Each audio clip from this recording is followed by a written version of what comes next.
Whether we burn 500 million a year or 5 billion or 50 billion a year, I don't care. And that, my friends, is one of the most dramatic statements that Sam Altman made during the Stanford Entrepreneurial Thought Leaders seminar last week. I am going to make a commentary and a summary of what was said.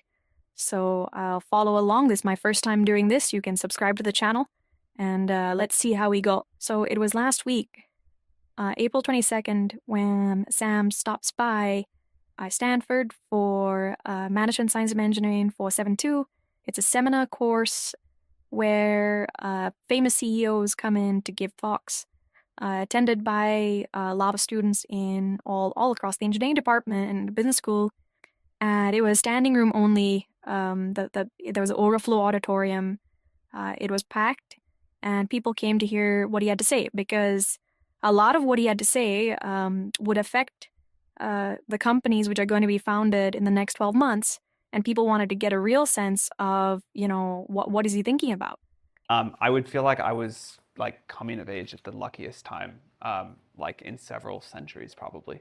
I think the degree to which the world is gonna change and the opportunity to impact that, starting a company, doing AI research, any number of things is like quite remarkable.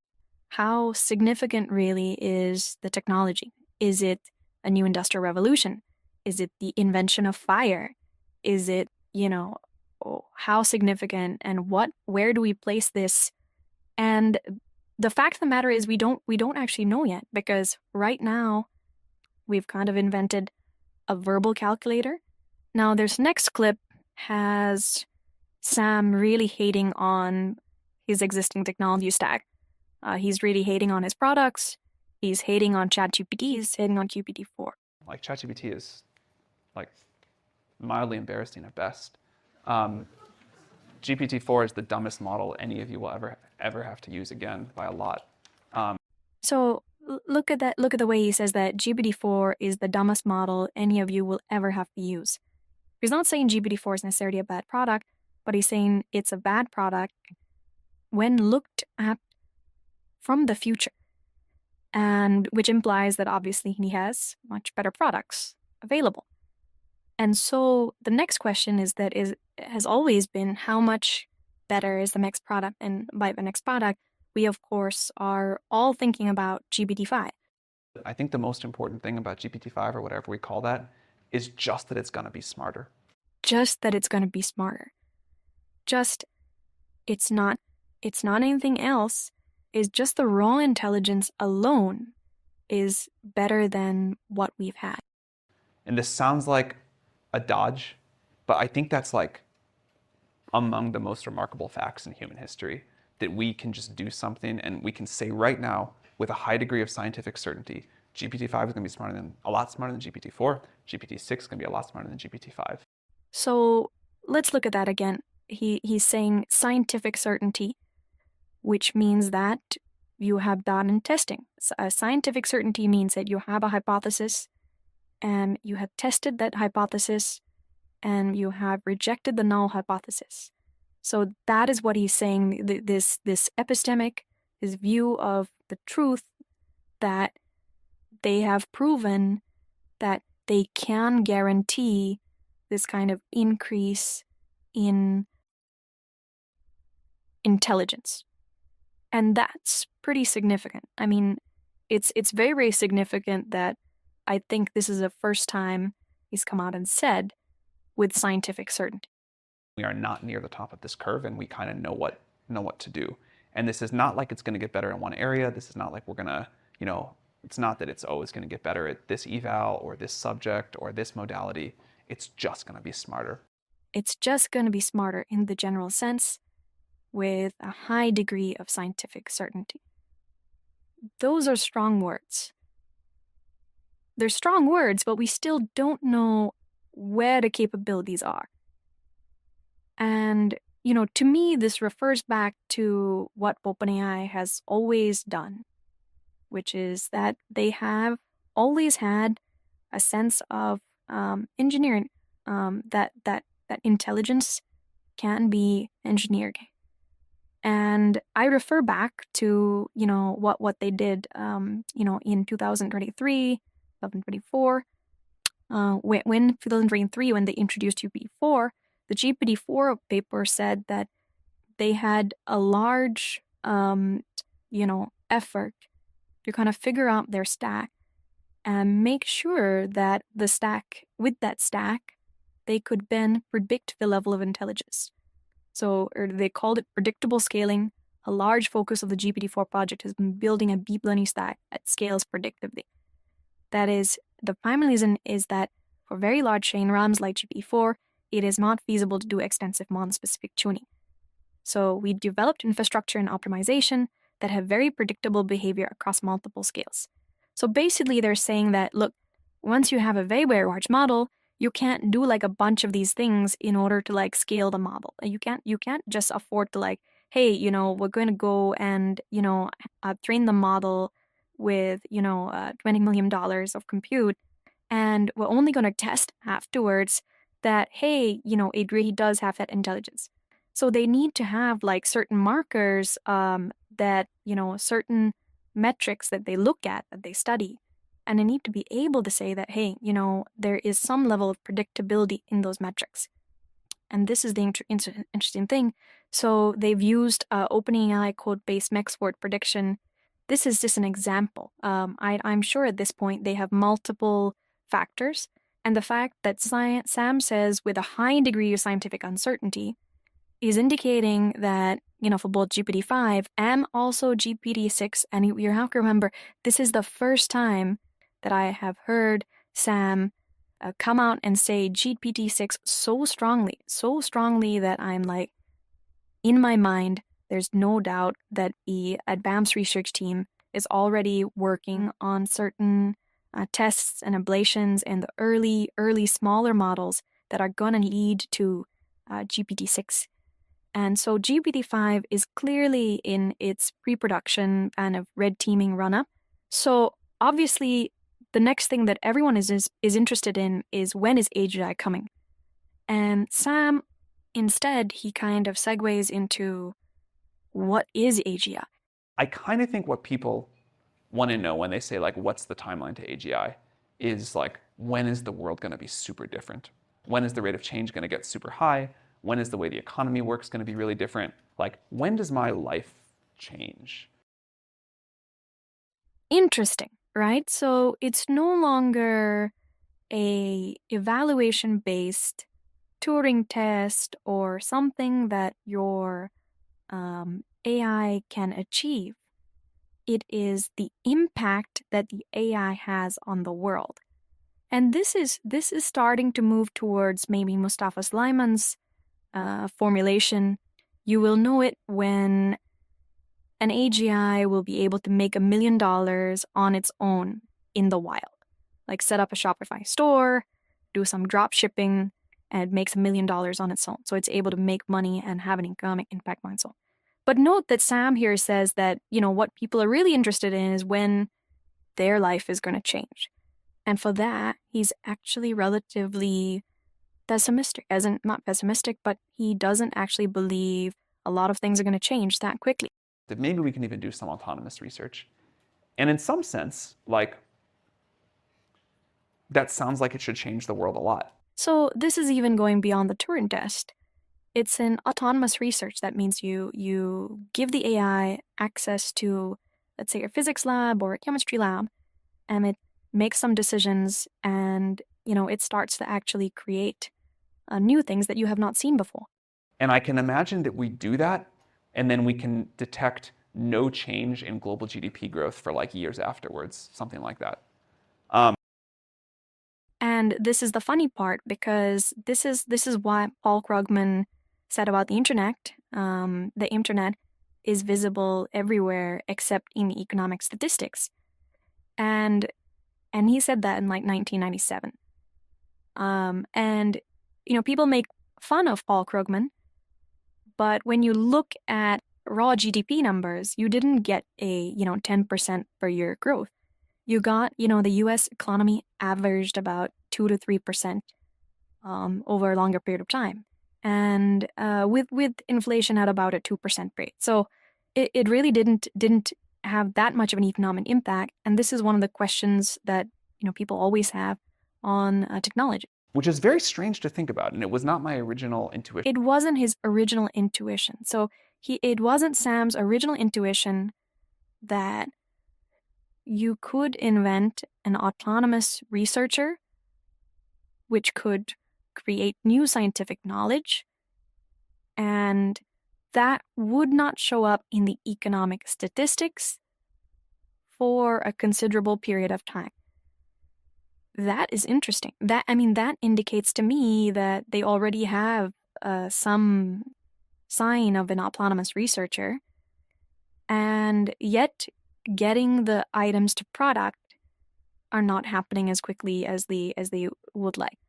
And it's also interesting to note that OpenAI signed a deal with Moderna just 3 or 4 weeks ago, and they had a big splash. We believe very profoundly at Moderna that ChatGPT and what OpenAI is doing is going to change the world. We are really looking at every business process, from legal to research to manufacturing to commercial, and to think about how you redesign those processes with ChatGPT type tools. So this is obviously very, very interesting that they partnered together with OpenAI, and Sam has talked about accelerating scientific development, and there you have this first partnership. Sam has talked about autonomous research. You're starting to see, Sam's kind of strategy, OpenAI strategy, start to take place where they may have something which is very good at maybe improving research productivity, but in order to deploy into a product, they are a AI company.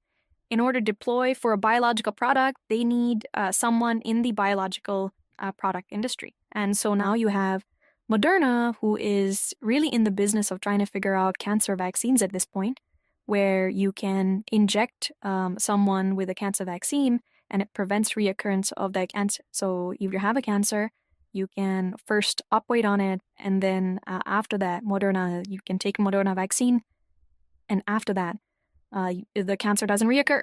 And that is a significant benefit. We've seen they've had early trials on some of these drugs with dramatic improvements, and here you have OpenAI partnering with them. Of course, at this point, it's still what you would call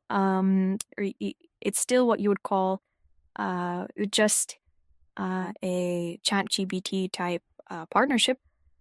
But let's take a look at the next clip.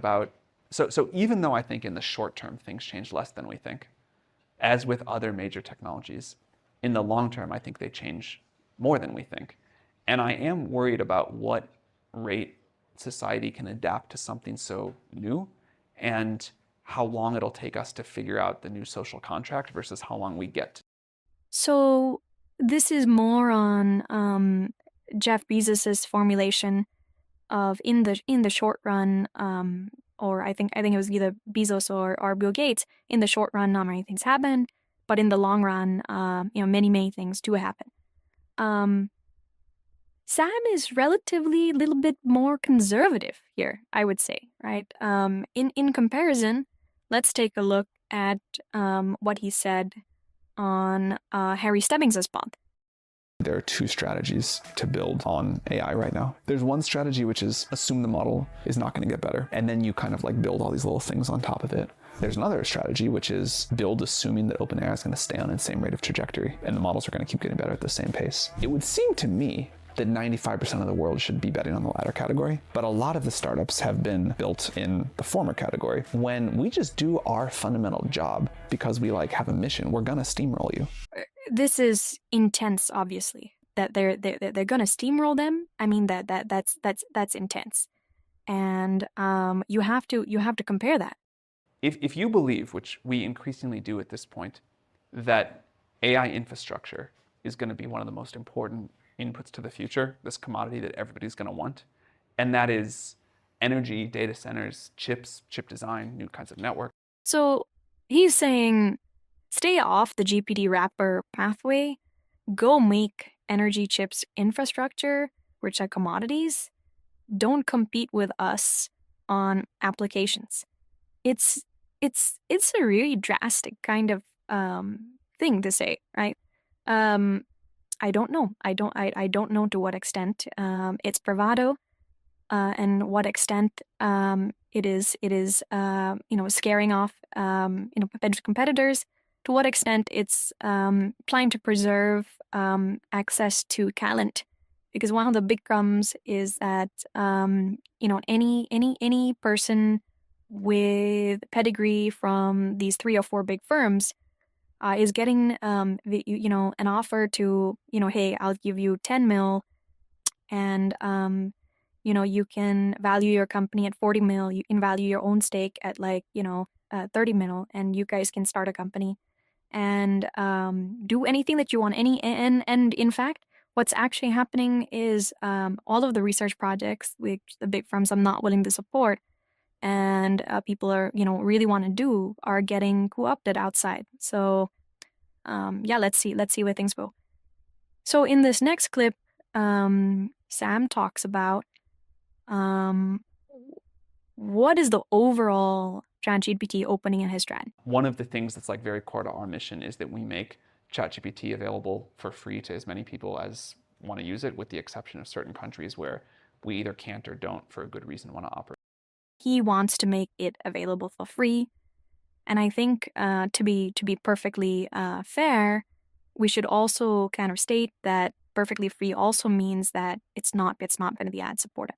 I think a lot of people are expecting ads in ChatGPT. I think third-party providers may at some point put ads in.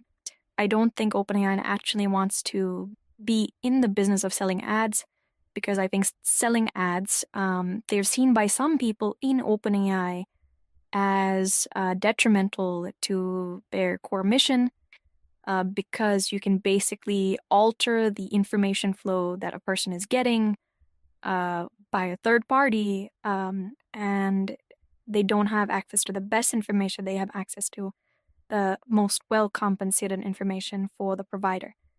This next clip is going to put Sam in opposition to Elon in the future, and in competition for resources. Let's take a look. I think space is like not that hospitable for biological life, obviously. And so if we can send the robots, that seems easier. So you're starting to see a divergence. I think this is a completely different vision from Elon's vision of putting a 1 million person civilization on Mars within the next 20 years. In this case, Sam is more of the, we are going to improve life so much on Earth that there is no real reason for us to go to Mars, because it's inhospitable. And we're just going to send robots everywhere. We're going to send von Neumann replicating probes that go out and figure things out for us, but we're not actually going to go into space ourselves. And this is going to be very interesting to see. We're starting to see this divergence between these, titans of the 21st century, the thing is that there's the echoes of the 1960s, where you had the left wing, which was always trying to improve life on Earth. Why do you need to send a man to the moon? And then you had the right wing where, this is part of progress and this is part of making better of ourselves. And you had these two competing visions for what society should be. And you're seeing kind of an echo of that between Sam and Elon at this point. So this question was about AGI fears, whether Sam feared creating something that was going to be smarter than him. Society is far smarter than you now. Society is an AGI as far as you can tell. Society is an AGI as far as you can tell. And this is starting to refer to what we call the meme sphere, the Leviathan, the a hive mind, so to speak. And the way that happened was not any individual's brain, but the space between all of us, that scaffolding that we build up and contribute to brick by brick, step by step, and then we use to go to far greater heights for the people. So this is an amazing thing to say, that it's really society as a whole, and it's not any one person, so to speak. And the reason that he says this is he starts to link this idea of AGI into this interconnected web of society. And so it's not even alien anymore in that sense. It is something that is going to be additive. But the way it's going to feel to people, I think, is not that there is this like much smarter entity, because we're much smarter in some sense than the great-great-great-grandparents, or more capable at least, but that any individual person can just do more. And there you have it. You have the entire Stanford Entrepreneurial Thought Leader Seminar with, to my opinion, which is, I tend to make very dramatic, I have to be honest. But my sense was that the rhetoric has been ramped down considerably. I think it was much calmer. He has been, he basically, an OpenAI has a kill zone, and that kill zone is a number of applications that they're not really, that they plan to implement as as features on their own API on ChatGPT. And I think over the last couple of months, there has been a strong sense that they're warning people off. Hey, this is our kill zone. If you come in here, we are going to decimate you. I think the Harry Stebbings interview was part of that, where he said, 95% of these startups are going to get steamrolled. I think that's going to be interesting to see. I don't know to what extent it's going to be true. I also think they have distribution now into all of Microsoft apps. And there are rumors of a search engine today. There have been rumors of a search engine for the past couple of weeks, but rumors of a certain date. And there is a announcement next week. So there you have it. This is how things stand on in the year of our Lord, 2024, the month of May, and the second day. And I am AFI, and you should subscribe. I'm gonna do a few more of these as we go into GPT-5, and let's see where things go. Bye bye.